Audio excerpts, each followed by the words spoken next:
everyone, this is Jill from jamjarjill.com, and on this week's Sustainability Sunday I'm excited to invite on my cousin Louise as a guest.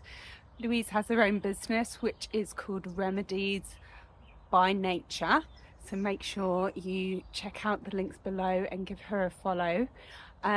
This week she's going to be talking through different ways or different planters, recycled planters, which you can use when you're planting up your seeds, your vegetable seeds for spring.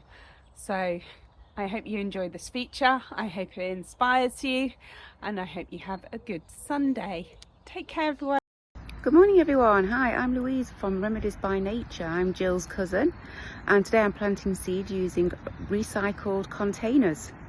So I have got a carton and I've pierced some holes. I just used, I don't know if you've got any, it's just a corn on the cob holder and just easily pierces holes round. So we have got just some regular compost for vegetables, and plug those in there.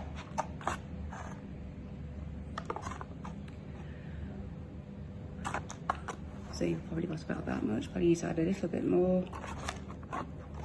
And then I'm going to open the vegetable seeds. What do we have here? So we have got broccoli green. Broccoli green.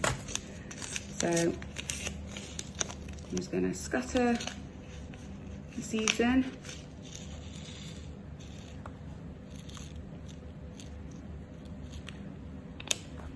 Check at the bottom of the packets that you have got all the seeds in, and then just add a nice handful of compost,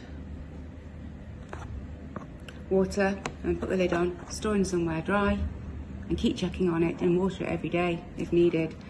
The other thing that I can also use is toilet rolls. So you just fill it with compost and then place anything flat and use any seeds and keep it in a warm, dry place, keep watering, and hopefully you will have the results that you've been looking for. Thank you for joining. So the vegetable seeds containing 21 varieties I got from Amazon for $9.99. I used Miracle Grow peat free, and I also got this from Amazon. So another tip for you is to get a broccoli, cut the base off, cut about 2 centimeters off, and place in water and pop it on the windowsill, and hopefully you will get new life and some new broccoli.